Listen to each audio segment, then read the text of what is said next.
911 location of your emergency. Breaking news out of North Idaho. Moscow police are investigating a homicide on King Road. Is she breathing? No. So 5'10", all black. Could you see what color his eyebrows were or anything like that? No, I don't remember what his eyes look like either. Officers discovered the bodies of Ethan Chapin, Xana Kernodle, Maddie Mogen, and Kaylee Goncalves, but no weapon has been located at this time. Arrested. That's 28-year-old Bryan Kohberger in custody today. Mr. Kohberger allegedly stalked one of the victims. That's false. We do not have evidence that the defendant had direct contact with 1122 or with residents of 1122, but we can put his phone in that area. There are many residences in that area. It's a dense population of mostly college-related occupants. Hey guys. Well, I was going to say good morning, but it's 12:50. It's morning for some of you. And good morning, good morning, good morning, good morning. Good afternoon, good evening. I mean, why not, right? This is the Truman Show, is it not? We're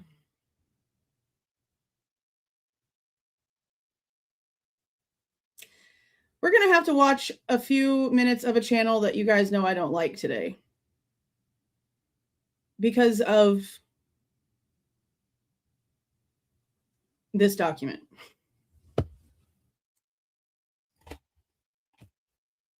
So that we got all 4 pages today. I paid for the final payment yesterday when it comes to the 4-page. Oh, hold on one second.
Okay, so we got the document today, and it looks like, I mean, I don't know if she just wasn't in the office yesterday, but it came through on the portal the way that I kind of thought that it would. Let me see if I can show you guys what it looked like when I downloaded it. See if it shows my address on there or not, because it shouldn't. Let's see. So I got an email saying that I had a document be released to me for this, and then I instantly had another one that said that my request had been closed because it had been completed. No, it'll still show, like, it doesn't let me scroll down enough, does it? Okay, yes, it does. So this is what it comes looking like on the like attachments. See right here? So this right here is the example that I sent them that was just like that corner page so that they knew what I was talking about. And this is what they sent me today. Okay. And again, this is the full 4 pages of this report. And it does show the way that that page shows. Well, maybe I can just make it bigger. That it does say that the knife sheath was found on the floor. Now, this is what's interesting to me, and this has to do with someone that you guys have been talking to over the past couple of months now. I mentioned her last night because of some things that were happening, and this, like, it's just interesting to me, the timing of this person showing up in our chat. The Mallory Catherine girl. I went back and I checked my emails, and the email that I have latest from her is from April 29th.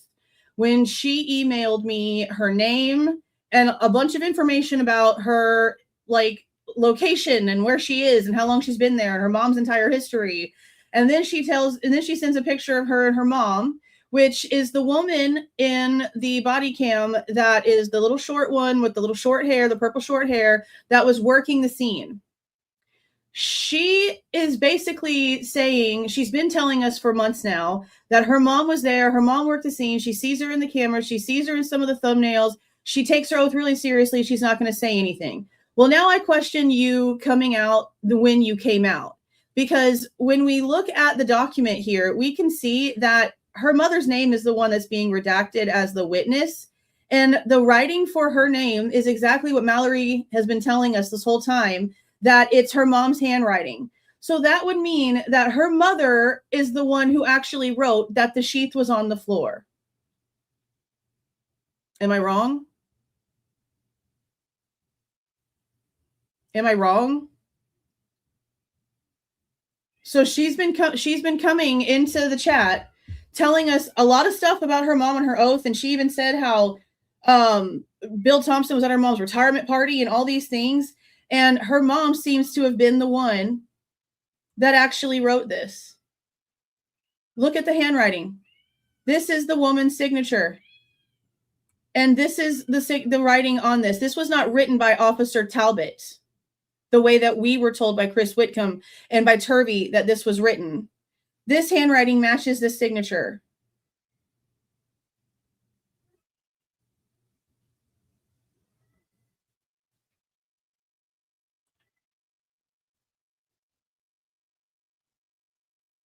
So, exactly. And that's why I said earlier that we're going to have to listen to a few minutes of a channel that you guys know I don't like. Because I saw TikTok of that, and I mentioned it the other day, and I said, I don't know why she's going around and jumping channels and calling in and telling everybody her mama was the one working at the scene. If her mom takes her oath seriously and she doesn't want to say anything, like, you're kind of coming out and putting a bunch of information out there that maybe your mom doesn't want you to, for one, but then for two, like, you didn't even come out and show yourself until this book came out that started giving information about this problem, if you go back to the timeline. So I'm just really kind of confused about what her intentions are for coming out here and saying the things that she's been saying, and now going around to other channels, calling into Birdie's live and telling him all of this exact same stuff, while also, like, her mom's not going to say anything. But it's her mother that wrote this. So that's why I'm now questioning, what are you coming out here and doing all of this for, and, like, reaching out to people for? I'm really confused. And I'm not going to show you guys the email that she sent me, because it has like her actual email in it, pictures of her and her mom and stuff like that. And that's it. I'm not showing y'all all of that stuff. But she wrote me first on April 29th. She also, and I don't know if it's still there or not, but you guys can go and look in the community tab where you guys can go and post. She said in the comments that she posted in there that she thought that the handwriting was her mom's handwriting.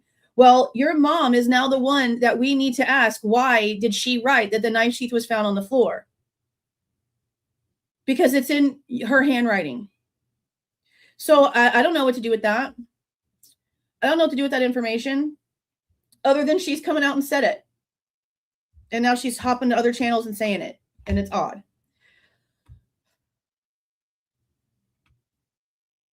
So I'm going to, yeah, we know her name. Her last name is McKenna.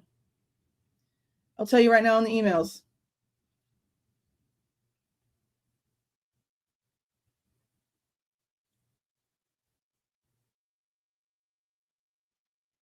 Let's see what she puts her first name in here. It might be in the other one, because she emailed me twice. But we have it also in the documentation. But in the email that she sent me on May 11th, 2022, it says, McKenna is my mom. And I'm telling you, that's her cursive. It's so crazy that she starts the chain of custody. Ha ha. You just said in the video, that's interesting. Her name isn't on this, but it is. Like, let me see if it'll let me copy and paste it in here, because I don't want to show y'all the email address. Will it let it go in here?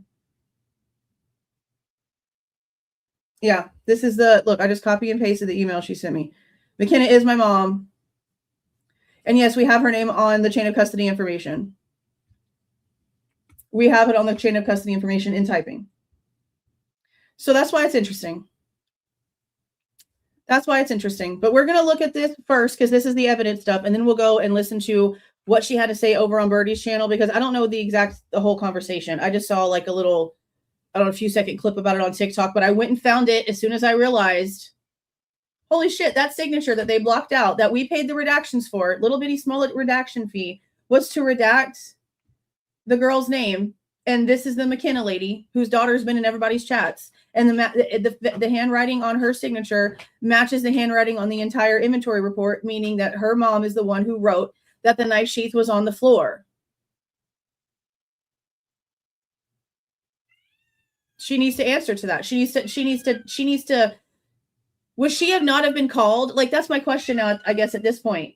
Would McKenna not have been called by the defense to ask, why did you write that the knife sheath was on the floor in the inventory report? Because Talbot shows that it wasn't, because in the typed up report, supplement number 32, it has it typed out in print that it was on the bed. So I'm pretty sure she would have literally had to have been called to testify. So let me actually look and see, now that I'm like realizing that would have been the possibility. Let me look at the list from the witnesses and see if her name is on there. Yeah, that's my cat, Bullets. That's one of my cats. She just can't be in here right now. She's caused a disaster all day. I woke up this morning to her stuck in the window. So this is like an older built, real wood built house. So my windows, like they're also built for like hurricane winds. So they're thicker at the bottom, thinner at the top, and they have like this big ledge that she can stand on. So I woke up this morning, she had fallen off the ledge and gotten stuck in between the window and the shelf I have next to the bed. And Zelda was just licking her head while she was just stuck in this position between her whole body. She couldn't have put her legs anywhere to give herself leverage. There was nothing. Zelda just had her trapped, licking her head while she was stuck right there. So then she's also, like, again, fallen off the computer this morning and knocked the Wi-Fi box down. She stepped on a whole bunch of keys. She's just out of her mind this morning. So she can cry out in the hallway for a little while. I literally just put her outside before we went live because I couldn't have her doing no disastrous stuff. Zelda's right here underneath the printer sleeping. Hello. But she's going to have to just be out there. She's a whole mess this morning.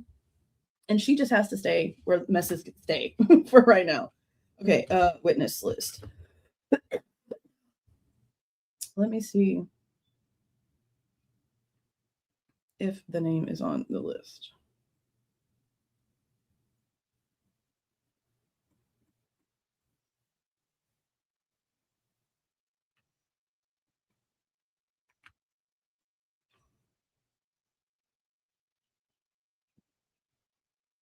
No. So the defense list is in alphabetical order by first name. And there's no C. McKenna here. Let me pull up her whole thing. Which document is it in? There's like several documents that have her names on them.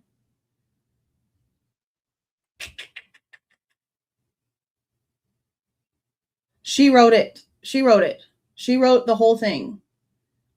And Talbot signed it as the officer, but it's in her handwriting. So as she sat there and witnessed them putting stickers and taking photographs, she, as the witness, wrote down everything on the report.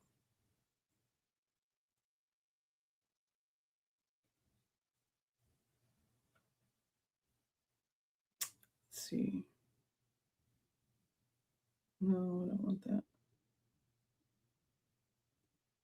No, that ain't it either.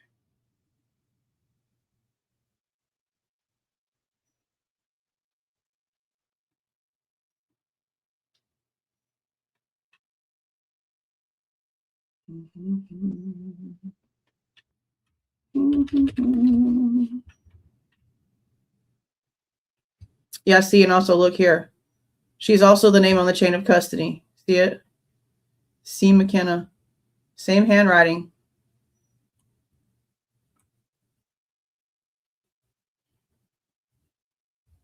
Same handwriting as this. Same handwriting. So is she also the person who wrote the sticker then? I guess we need to see if I don't think they match. No. Well, this is also in the majority capital letters. So I'd have to go in and look at the way she does her capital letters, but I don't think it is. No, her S is swirl at the bottom. Carol. There it is, yeah. Carol McKenna. Carol McKenna.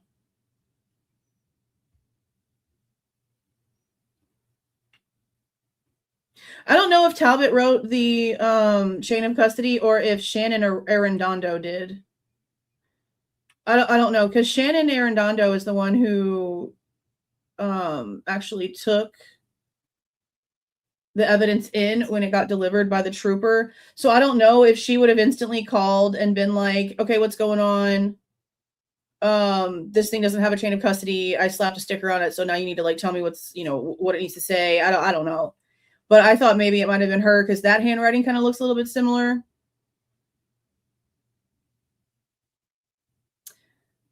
But yeah, her name is on like a lot of stuff from being at the scene.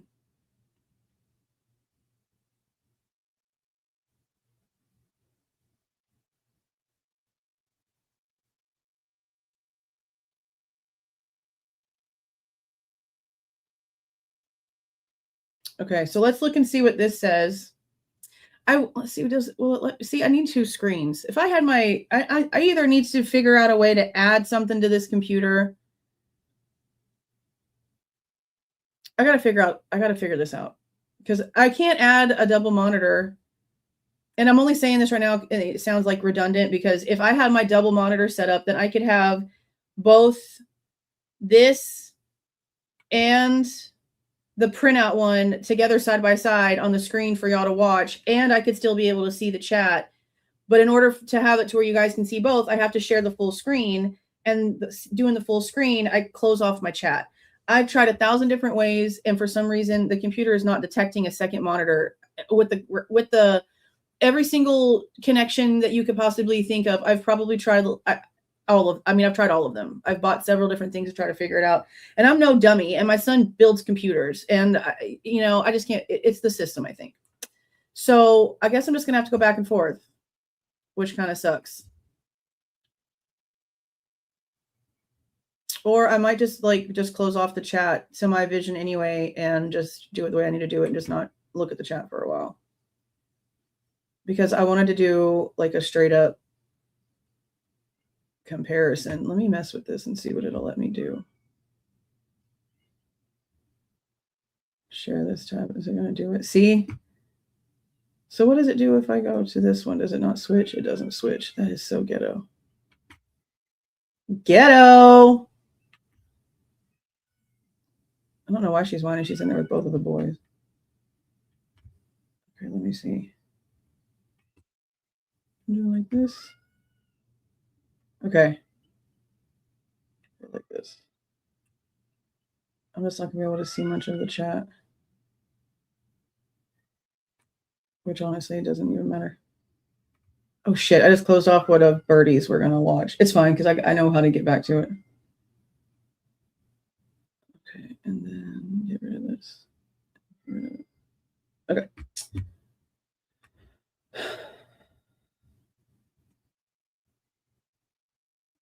Let me get these evened out. Oh my gosh, she's really mad. She'll be all right. Okay, so right here. Oh, and tonight we're going to go live to listen to an interview that I've been wanting to listen to for like a super long time now from this guy right here, Detective Hugh Powell, that collected evidence at the scene. He did an interview on iHeartRadio with the same people that interviewed. You remember when we went over that interview a long time ago of the girl that Bryan was her TA, and she did an interview and she kind of sounded like she liked him. Because when she talked about him, she sounded like she was smiling with her voice. You remember that interview that we went over a long time ago? Same people over on iHeartRadio. Detective Hugh Powell talked to, I believe it was in October of 2025. So it was definitely after the gag order. So he's not like in trouble for anything for going on this interview. I haven't listened to it. I literally only went through it to take out the iHeartRadio ads that play and then just have like the interview itself. So I don't know what he says. I don't know if he says anything crazy. I don't know if he says anything important. I just cut out the ads and it's been sitting in my, I want to go over this folder for months and months now. So we are going to go over that conveniently tonight. The timing for that was awesome, actually. Okay, so let's go ahead and compare these and see. I'm going to have to let her in. I can't listen to her crying outside. If she jumps on the keyboard and acts crazy, I'm going to be upset, but I'm going to go let her in. because she's crying. So hold on.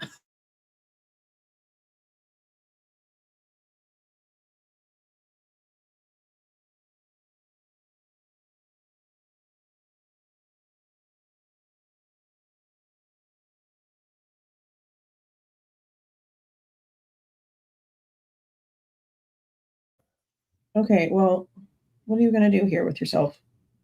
You're just going to hang out? I don't know. Her entrance. Are you better now? Are you going to chirp all day? I'm going to put you back on the shelf, okay? You going to be all right? I don't want you to go back there. You're going to fall. You've done it 5 times just in the past few days. So I'm going to put you over here, okay? Go that way. Lay down. Oh, here she comes. She's coming right back around. This is why I can't have her in here.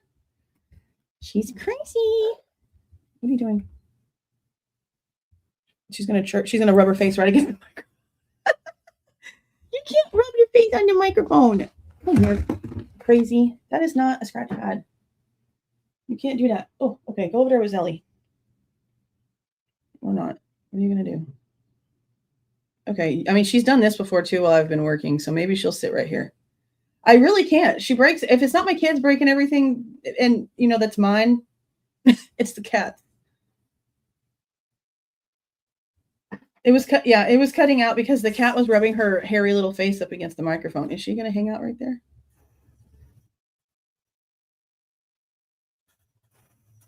He's good? Okay. Don't fall. Don't fall. Okay, let's take these one by one and compare them. So right here we have number 1, which is the foot cast on the ground northwest of residence. And this one says the same thing.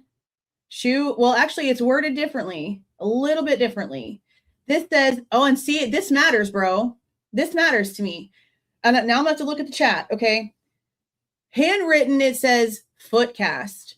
Typed, it says shoe cast. Those are 2 completely and very important details that should not be mixed up. Am I right? If it's a foot cast, it's a foot cast. That means there was no shoe. If it's a shoe cast, that means there was a shoe and it's not your bare foot. So right off the bat, with item number 1, we have a problem. Anyone else surprised? Anyone else surprised? That sheet, my little orange does that. Well, not like tries to buy. Well, yeah, he does. He tries to pull the wires out of my computer. I don't know why they like to be up here on the computer. Right. Shoe and foot are not the same thing. So instantly we have a problem. So I'm going to assume, since the report that Talbot actually wrote up matches more to the things that we have seen with our own eyes, that once again, this is a mistake on McKenna. Now they're chirping at each other and staring at each other. It's fine. Are you jealous? It's not her fault you can't balance back there. Don't look at her like that. Go back to sleep. Because Zelda will be very jealous. She gets that way. So yeah, instantly there's an issue. Let me move down here.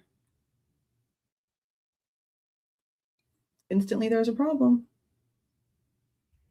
Let me also put the banner up so that people know what we're looking at here. Full 4-page handwritten report. And technically this is an ISP report, but I had to get it from MPD because ISP sent everything over to the lead agency.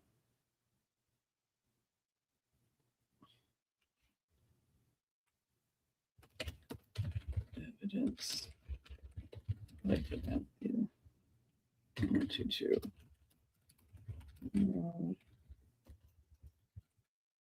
I've seen.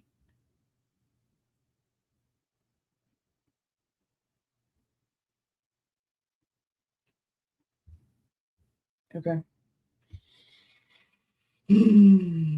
Yeah. Link will get on top of the refrigerator, on top of the paper towels, because that's the highest thing, and he'll just look down at you like he's better than you. You know, but he is, because you know he's a beautiful little orange cat, so he's better than everybody. But yeah, this is instantly a problem. Oh, here we go. It's going to start acting crazy. Don't start giving me problems. I really can't deal with you today. But I know you're going to do it anyway. I definitely did not just draw a moon. Okay, come on. Don't start acting crazy. Let me re-highlight that. Get rid of that. Foot.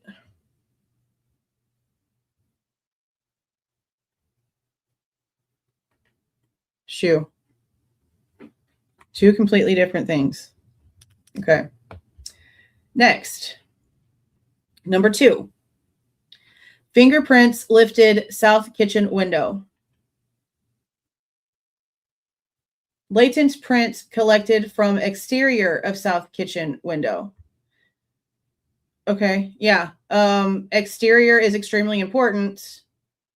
So the details in Talbot's report are definitely better. 3 fingerprints lifted. 3 latent print collected from exterior of south kitchen window. Fingerprints lifted for number 4 again. Exhibit 4, latent print collected from exterior of south kitchen window. Number 5, fingerprints lifted kitchen sliding door. Number 5, latent print collected from exterior of kitchen sliding door. And see, that stuff matters too. Zelda Marie. Zelda. I swear, it's like I'm babysitting toddlers today. What is happening? What are you doing? Stop it. Zelda. You've never, ever done that. Stop it. She's showing out. She's showing her butt, as we used to say. Okay, number 6. Fingerprints lifted front door lock. Exhibit 6. Latent print collected from front door exterior lock. See, all of these little details right here are so important.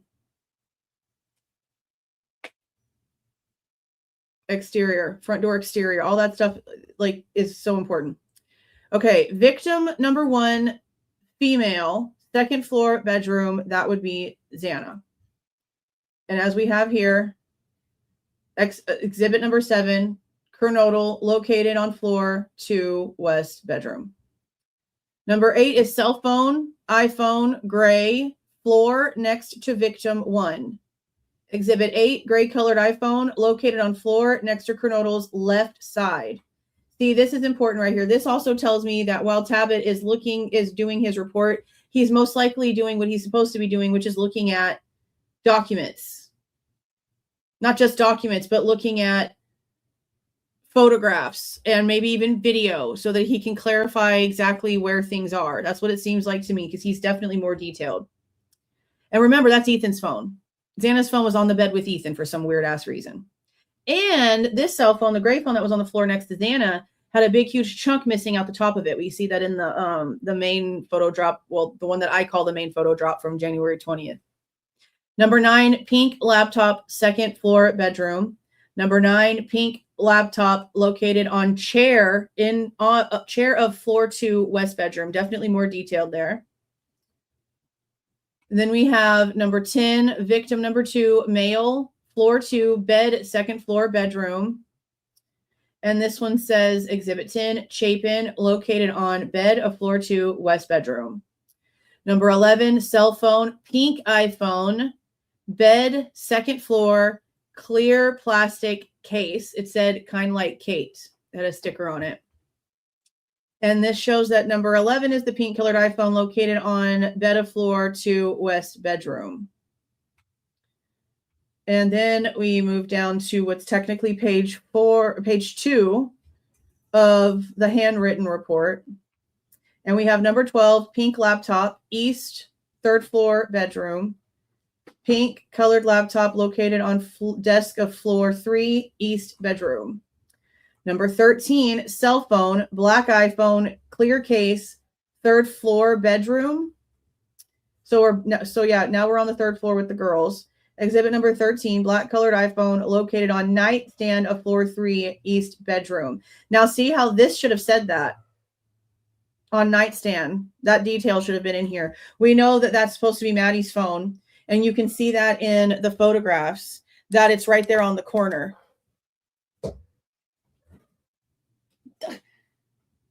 Don't y'all start. They might start. They're starting. So Zelda, I have like the coffee cart that you guys have seen me have. I moved it over here and I put the printer on the second like level of it. And then the bottom I left empty with like a thing on it so the cats can lay down in it. Well, Zelda puts her fat butt at the bottom and Calypso puts herself, because she's tiny, at the top of the printer on the second thing. So that's where they're at right now, but they're like batting at each other and like messing with each other like little kids at camp on a bunk bed. Okay, you're gonna hear them chirping at each other. At least they're not fighting. I'm sure something might fall, but we'll see what happens. Now we get to the important part. Number 14, knife. I don't know why sheath is then crossed out and then rewritten, but it's knife and then sheath and then scratched. At least that's what it looks like it was supposed to be. K-bar, sheath again, on floor next to victim 3. And Talbot says, K-bar sheath located on bed of floor 3, east bedroom. This is where we get another discrepancy that's super important. And this is the main one because this is the knife sheath. And again, she's already gotten something else wrong when it comes to foot and shoe, which is extremely important to make sure that you know the difference here.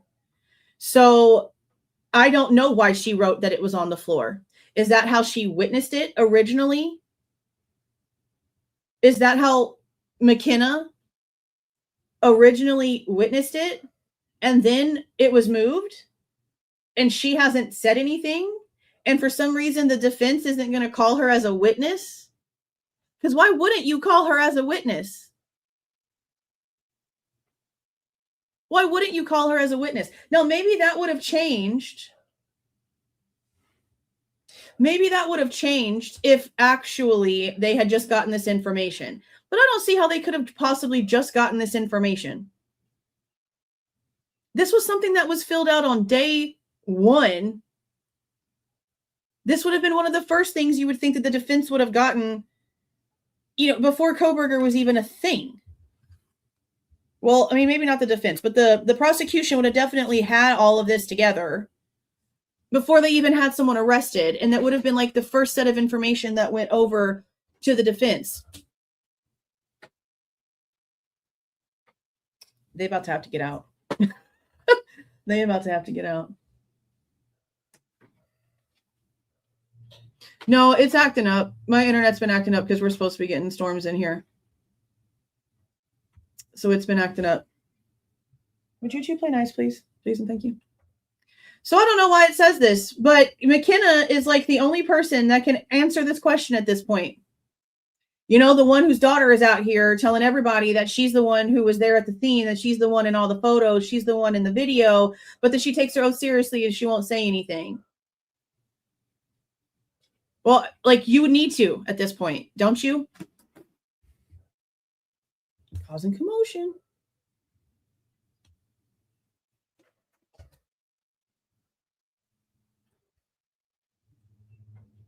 Well, yeah, but I don't really know that.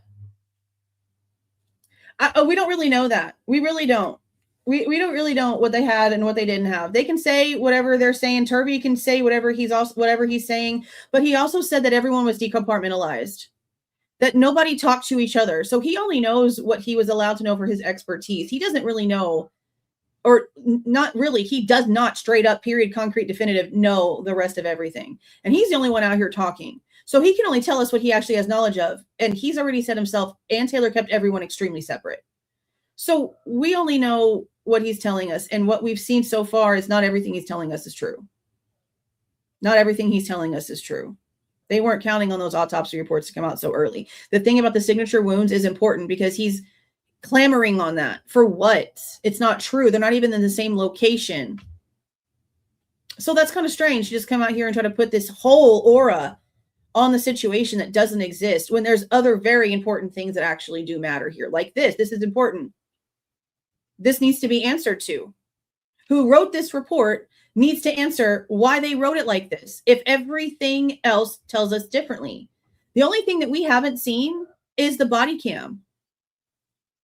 And it would need to be Warner's, because Warner is the one that we know checked Mogen's left leg for lividity, walked around to that side of the bed and checked Maddie's leg for lividity. It would have been on his cam.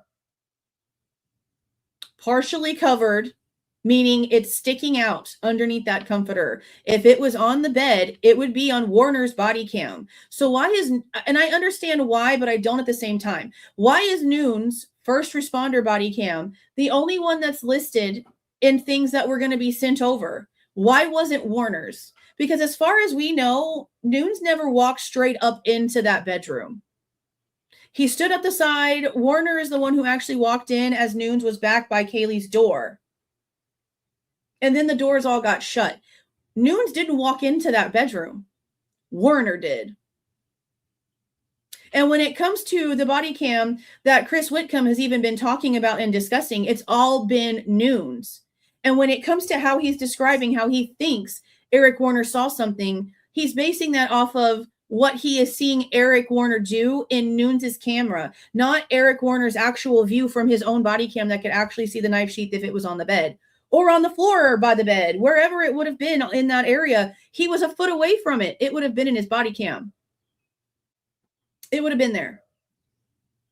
And the problem I have with that is that Eric Warner doesn't have a damn word about it in his report. Why? If it was partially covered, meaning not covered up all the way, and you could see it from the door frame, how come it is not in Eric Warner's report? And why do we now have this discrepancy that the defense wasn't even apparently going to call the person for? Again, maybe they didn't know by the time that list came out. I don't know. But this is weird. Like, this is crazy. If you start eating those plastic flowers, me and you are going to fight. Now look. You see them?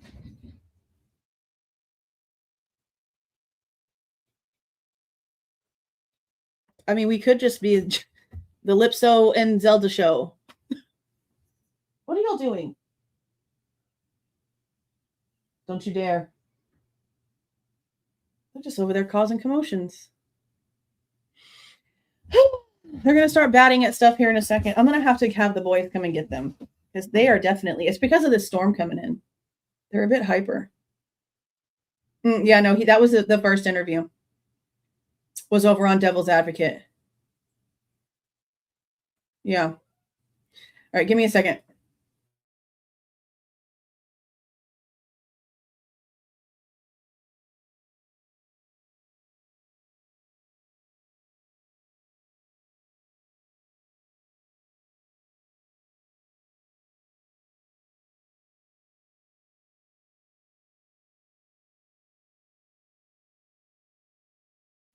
Yeah, and the funny part is they haven't had any. They haven't had any. None. They had their breakfast earlier, and that's it. They haven't had any snacks like that. They just crazy to be crazy. No, they weren't. That's what I checked that right before this. I pulled up the defense witness list, and they weren't. Carol McKenna was not on it.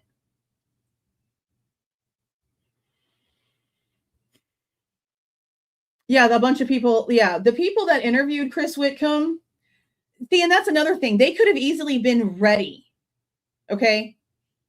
The people that interviewed Chris Whitcomb could have been ready with facts because they all got like a PDF version of the book before the interviews happened. All of them. Everyone that was on the Devil's Advocate panel, everyone that was on the panel on Custody Queens, Lana, Birdie, they all got the damn book way ahead of time.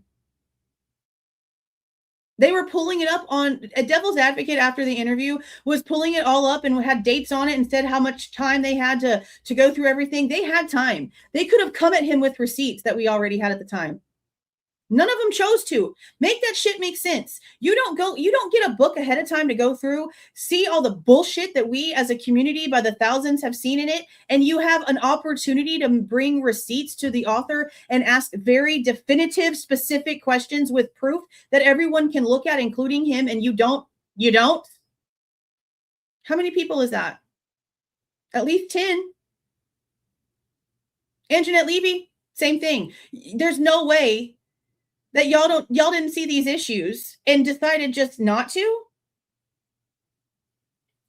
Wild as hell. Wild as hell. Yeah, the second the dude doubled down, he just gave up. Like, I'm sorry? I'm sorry? That's crazy to me. That's crazy to me. This is crazy. Freaking crazy. All right, let's continue. All right. So then victim number 3, female, blood, F3, floor 3, east bedroom. Exhibit 15, Mogen, located on bed of floor 3, east bedroom. So I wonder why she chose to parenthesize blood right here. But didn't put it with like any of the other victims. Victim number 4, female, floor 3, east bedroom. And this is Goncalves, located on bed of floor 3, east bedroom. White blanket on the bed. White blanket located on foot of bed of floor 3, east bedroom. Number 18, tan comforter. Number 18, tan colored comforter located on bed of floor 3, east bedroom. Now, I'll also say this. So when we got the first little set of photographs, when I guess whatever entity actually got them, when we got that very, very first set of photographs, I was questioning why the pink blanket was in Xana's room where they were telling us Ethan was, because we were being told the whole time that the girls were covered up by a pink blanket. People also acted just as stupid then. You can go look at the comments where we did the live going through all of those original photos. There is probably over 100 comments of people being like, why does it matter if there's a pink blanket in another room? There was a house full of girls. It doesn't matter because details freaking matter. Stupids. That's why. I had to argue with I don't even know how many people. And then when the list and everything came out, I was like, oh, look at that. It does matter. There's no pink blanket in Maddie's bedroom because her entire scheme, everything for her room was neutrals. There was no pinks other than the little bitty little trinkets that she had in her freaking window. The bedding was beige and white. And that mattered because, again, at the time, we were being told that only the girls were covered by a pink blanket, that Ethan was covered by a blue blanket. So then when we get these blurred out photos that's supposed to be Ethan's body sprawled out on the bed and there's blue and pink on the bed, we had every right to question that because what we were told for 3 years. Details matter.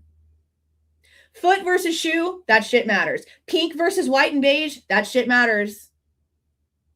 It's not being a Karen. It's being somebody who gives a shit. Being somebody who actually cares.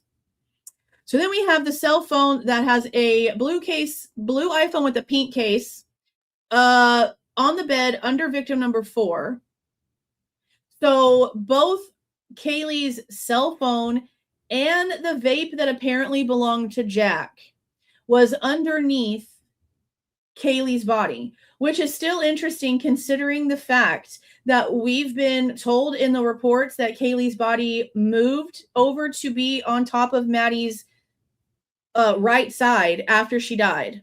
And still somehow the cell phone and the vape pen ended up underneath her. So that's interesting. Now, there is a little bit of a break, though, right here in between 18 and 19 that states that this is when the funeral home actually gets there. It says at 8:15 p.m., Short's Funeral Home, along with Latell County Coroner Kathy Mabbitt. Remember her bullshit about if you want to keep the shoe coverings as souvenirs. Freaking sick weirdo. And Assistant LCC Debbie Karscallen arrived on the scene to remove the bodies. Before moving the bodies, Sergeant Gilbertson and I put paper bags over all 4 victims' hands, along with Kernodle's left foot for the preservation of evidence during the autopsies. And then it moves down to what we just read, which is the blue-colored iPhone. But over here, she says that there's a pink case on the blue phone. And then where we have the vape pen underneath Kaylee's body, which is, again, still interesting considering that they're telling us that the bodies were posed after the fact. Okay, now we have number 21, which is fingerprints that were lifted from the 2nd floor bedroom doorknob.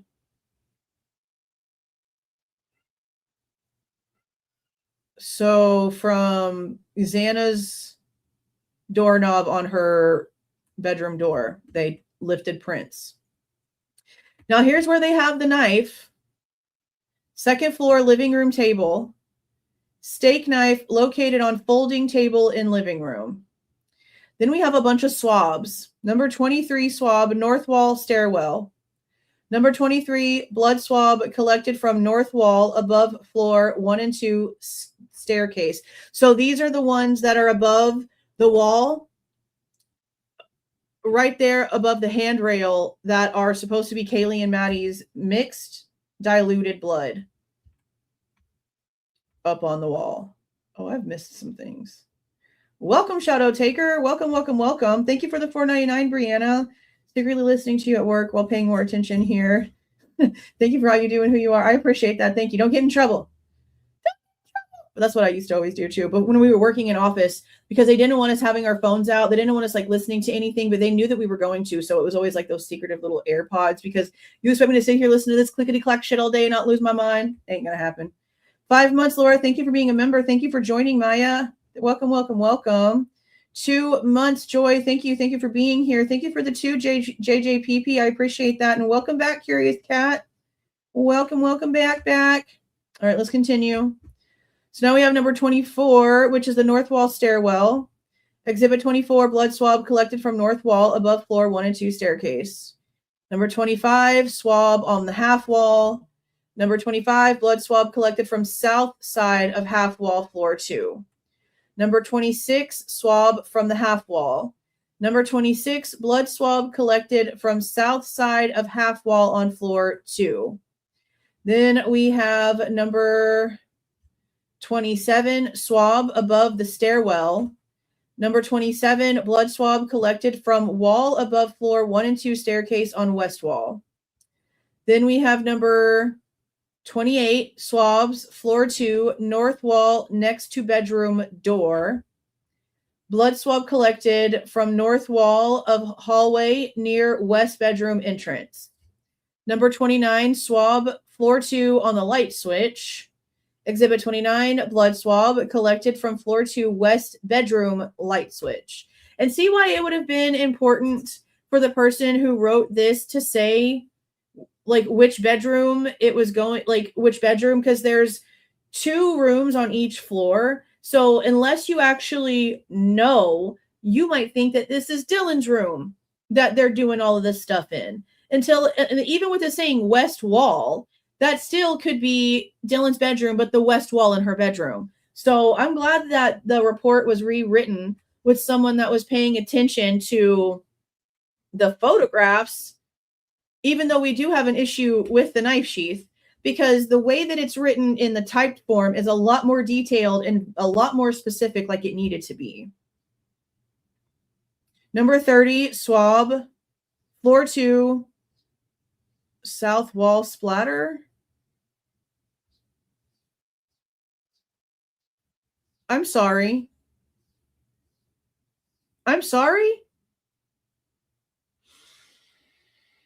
Okay. Guys.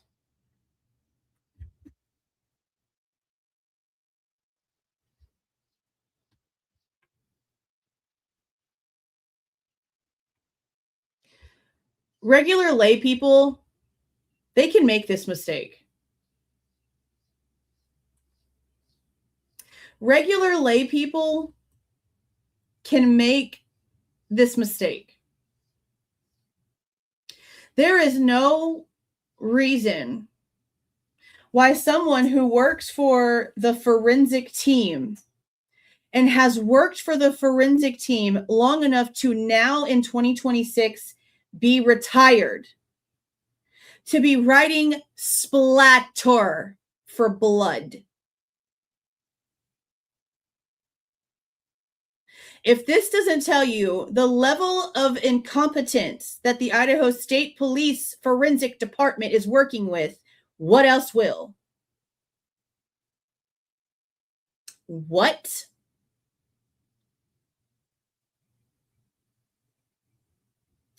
I have officially been flabbergasted.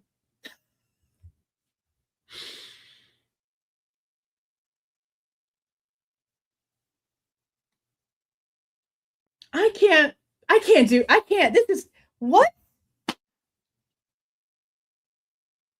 A layperson can make this mistake. A woman that has worked for the forensic team to retire from it has no right making this mistake. This means that this is what she thought it's been for 20-something years. Because now she's retired.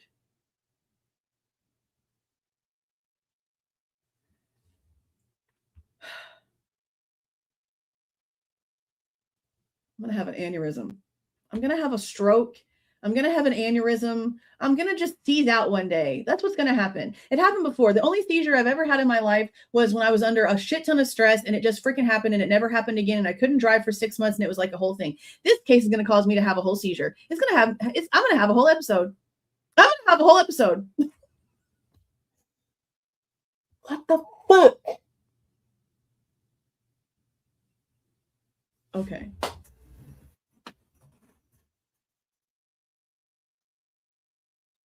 I'm gonna need a drink. Is it Thursday? I'm gonna order me a triple dipper from Chili's tonight and a margarita. What's happening? Oh my god. Probably. Just like I told you guys, here it comes. This is crazy. Oh my god. All right, let's get back to whatever we can get back to. What? There's no way that this wouldn't have been brought. Ann Taylor, I'm so disappointed in you, like even more now than I was before, because how do you see this kind of incompetence and still don't put her on the stand for the witness list? Oh my God.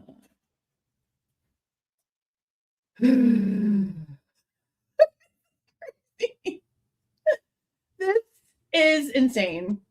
Oh my effing Jeebus. I'm gonna send a screenshot of this to Matthew Gamet and just be like, care to explain?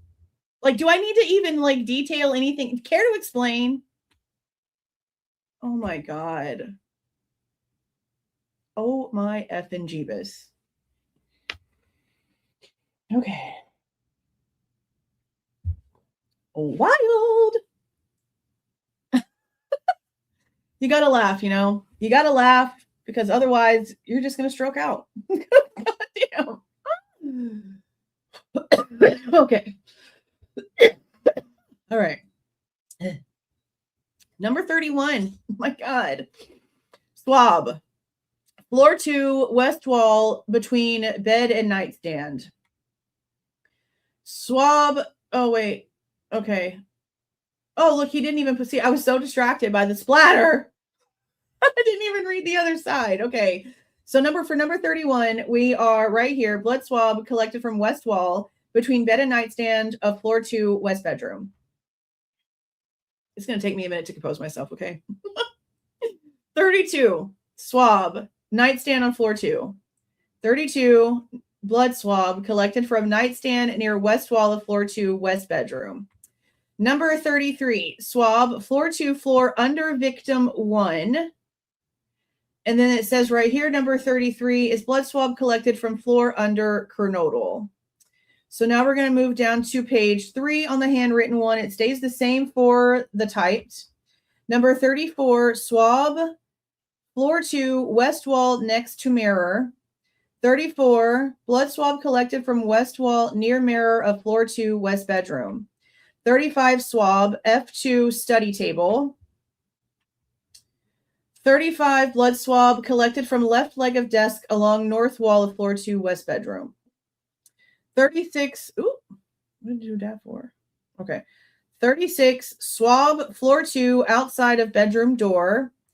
36 blood swab collected from the exterior of the door of floor 2 west bedroom. Number 37 swab floor 2 bedroom floor. Blood swab collected from floor near the opened door of floor 2 west bedroom. So the bedroom door, because it was open. 38 swab second floor hallway wall. 38 blood swab collected from south wall of hallway of floor 2. Number 39 swab living room. Smear on table. We know that one ends up being Kaylee's blood right here. Number 39 collected from folding table on living room. Number 40, here we go, kitchen floor. Kitchen floor. Blood swab collected from kitchen floor near north side cabinets. Now, the answers for all of these are in that report number 11 that we brought up when we were saying that Chris Holland is wrong, that Xana's blood is in the kitchen. Not only did I find that it was never sent off to ISP, but the part that I missed that was found with people putting it in the comments was that report number 11 is the reason why it was not sent to ISP for testing. Because when they originally swabbed number 40, it was negative for blood. That's why it was never sent off. So I'm going to continue to question why these people that are coming out speaking keep wanting Xana to be attacked outside of her bedroom. Why does Xana have to be in the kitchen? Why does she have to have run past the pong table? Why did she need to be the one to run through the living room? Why? Why do y'all keep wanting us to believe that with the way that y'all keep coming out saying things that we can't prove? Very important, because 2 people connected to that book have already come out with 2 false things about Xana's blood, and the only common denominator there is Turby, the one who told us that there was matching wounds on the girls, and the left shoulder thing ain't working. So I don't know what to think anymore. I really don't. Neither side can be trusted, just like the government. Number 41, swab, upper floor banister. Exhibit 41, blood swab collected from banister on floor 2 and 3 stairwell.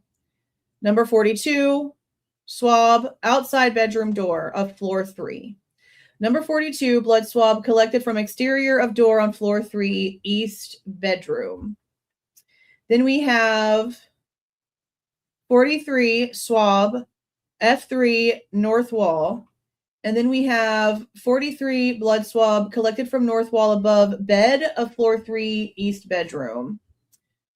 And that's literally like where the headboard would have been in Maddie's room, except it was just the wall, and then there was like a shelf above them, but there was no actual headboard, which I think Chris Whitcomb even said there was a headboard. There wasn't a headboard. Number 44, swab, floor 3, east wall. Number 44, blood swab collected from east wall above bed of floor 3, east bedroom. Number 45, swab, floor 3, east wall between bed and nightstand. Number 45, blood swab collected from east wall between bed and nightstand of floor 3 on the east bedroom. Number 46, ooh, what does it do that? I don't know why it does that. Oh, okay. Number 46, swab, F3, south closet wall. Number 46, blood swab collected from south wall, closet entrance of floor 3, east bedroom. Number 47, swab, floor 3, bedroom floor. Exhibit 47, blood swab collected from floor near foot of bed of floor 3, east bedroom. So much more descriptive. F3, bedroom floor. Floor near foot of bed of floor 3. That's so much more descriptive. 48, swab, floor 3, edge of door. Blood swab collected from edge of door of floor 3, east bedroom. Swab outside bathroom door, and oh, it looks like she forgot the R, so she crossed it out and rewrote it. I do that all the time. 49, blood swab collected from exterior of upper door casing of floor 3 bathroom. So much more detailed. Number 50 is a disposable camera at the end table of the living room. So that little table by the couch had a disposable camera. I wonder if they ever got the film. I mean, I'm sure they would have, right?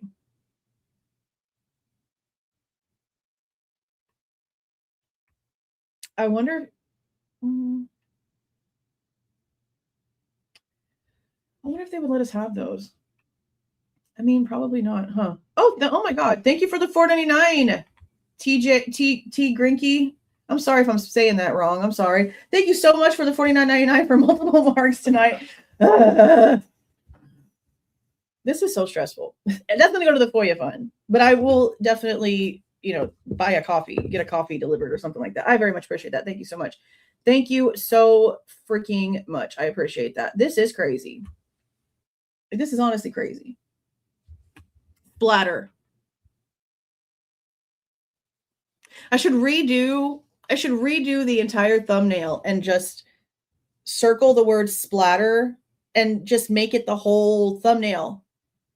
Because doesn't that sum up this investigation? A forensic scientist there to help collect evidence saying splatter on an inventory report. I think that sums up beautifully this entire case. It's so metaphoric. My God. So metaphoric. I wonder if they have the photos. I mean, I know they would redact them, but I'm curious. 51 laptop, second floor, east bedroom. 51 blue colored laptop located on floor near desk of floor 2, east bedroom. See, this should have had the color on it. This is so much more descriptive. 52 laptop, third floor, west bedroom. 52 pink colored laptop located in rolling stand along west wall of floor 3, west bedroom. 53 laptop, third floor, west bedroom closet. 53 silver colored laptop located on upper shelf in closet of floor 3, west bedroom. Number 54. Oh, why do you do that? Okay, 54 gloves used blue, second floor bathroom. So important that those latex gloves are in there, but also maybe not at the same time, because that literally could have been from somebody who had been in there before the collection, that was there from the police and is just a dumb shit, the way that we've seen everyone else here apparently be dumb shits, and put their dirty ass gloves in the middle of an active crime scene in the bathroom like a dumbass. Because, that would be pretty metaphorical to how stupid this entire thing has gone too. Blue color latex gloves located in trash can of floor 2 bathroom. Then we have the last two, which is 55 laptop, floor 1, northwest corner bedroom. And then 55 gray colored laptop located on desk of floor 1, west bedroom. 56 laptop, floor 1, northeast bedroom nightstand. Exhibit 56, black colored iPad. Okay, this is different. There is a ginormous difference between a laptop and an iPad. So literally the very first entry is wrong. And the very last one is wrong. Splatter. Splatter. This person worked for the Idaho State Police Forensics Lab to the point of retiring. Thompson was at her retirement party, according to her daughter. Every case this person touched probably needs to be looked at. Because this is incompetence. This right here. This right here is, you should have never stepped foot in a freaking forensic lab. Am I wrong?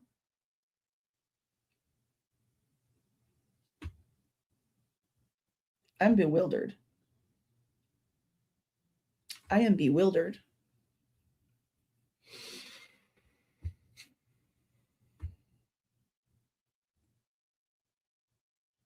Bewildered. It's nutty. It's funny, but it's not. I know. Exactly. Yeah. I'm mean, there's like nothing else. Yeah. Yeah. So I also, I took the second page and I'm going to go and add it to the Google Drive real quick. I took the second page that has the full page and I went to Twitter, and I don't ever pay attention to comments on Twitter. If you're following me on Twitter and I don't respond to you, do not take it personally. I barely ever get on there. I say what I got to say and I leave because I don't need to repeat myself. I'm not a mockingbird. I'm not a parrot. I do it enough in real life. I say what I got to say and I move on. So for y'all to go and figure out if somebody's commented or not and what they might do about it, I went and I added Brian Enton and News Nation. And then I added them and said, are you going to talk about this at all? Or like, what's going to happen here basically was like my comment to them. And then I added Kevin Fixler and the Idaho Statesman. And I said, is there a reason why y'all didn't try to FOIA this after your interview with Turvey? Because we paid the redactions for this. Obviously, all they did was redact McKenna's name, but we paid the little bitty fee for these redactions, meaning that we were the first ones to actually go through with getting the shit. Just like we were the first ones to go through with getting the freaking cameras. How come everything that's important, these freaking news people don't want to touch? How come everything that's important and a problem, these news people don't want to touch? Why are we the ones doing it for the first time?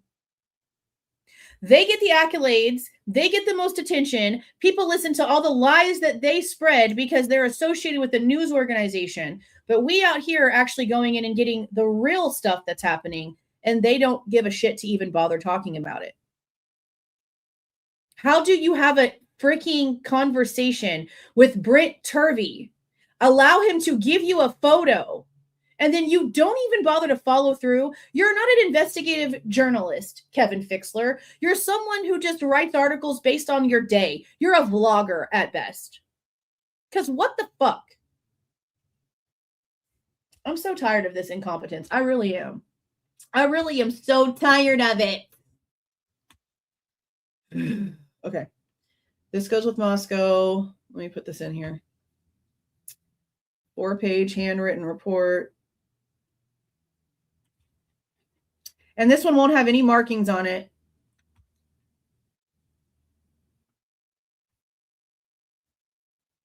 Make sure that this is the right one.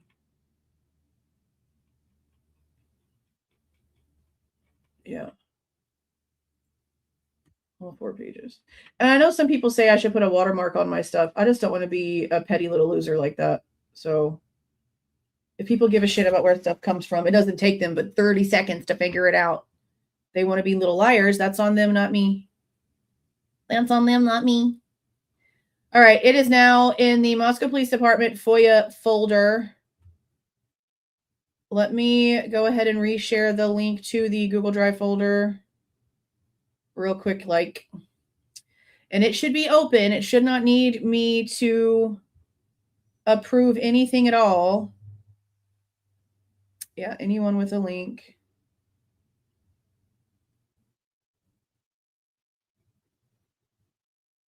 It's just ridiculous. I don't understand how you're that incompetent as a forensic scientist that works in a lab for the State Department. Like, that's crazy as shit. All right, there's the link to the Google Drive. Splatter. You know what that reminds me of? Like, just in my head, the way that I want to say it. Y'all know the girl, what was it? She's blonde girl, short, curly blonde hair. You would know her if you're like chronically online, the way most of us are anyway. She was like at Wendy's, and she says like brownie batter, like real funny.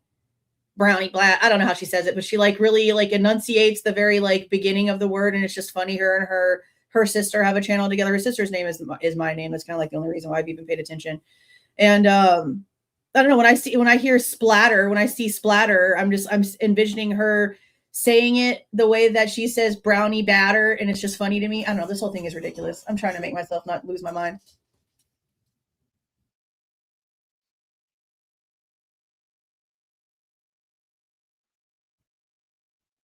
Like, this is crazy.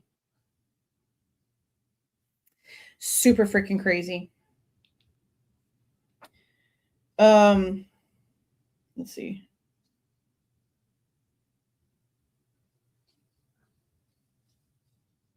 I guess that's it. Aggravating. So tonight, like I said, let's see, I have like a whole schedule written right here, and I'm probably going to have to move some stuff around. Because honestly, this morning, I wanted to go over that shit interview that the Goncalves did yesterday on whatever that weirdo's channel is, JS for Justice. Not all of it, just this, like, because in the beginning, they talk a lot about like the organization. And I'm just going to sort of like summarize what they talked about there, because it's the hypocrisy of what they say later on, considering who's on the panel for Murder Has a Name, and like some of the weird shit that they say later. I'll obviously bring it up whenever we're going over it, but we were going to do that this morning. And then I got this document today because I didn't know how long it was going to take. I thought I was going to have to get a hold of Amber. This is the first one that I've done like through the portal all the way. So I didn't know what it was going to do. So now I know that if I pay it, then it won't release to me until the next morning, is how I'm going to assume that that's going to work. Tonight, we are still going to go over the interview done with Detective Powell, because he is someone who was at the scene collecting evidence as this horrible piece of paper was being written. And so I'll probably move us looking at that over to tomorrow. And yeah, I'll have to figure that out, because we still need to do the next chapter in the book, but also we need to start going over Peter's interviews. I'll have to rearrange a couple of things. I'll have to rearrange a few things.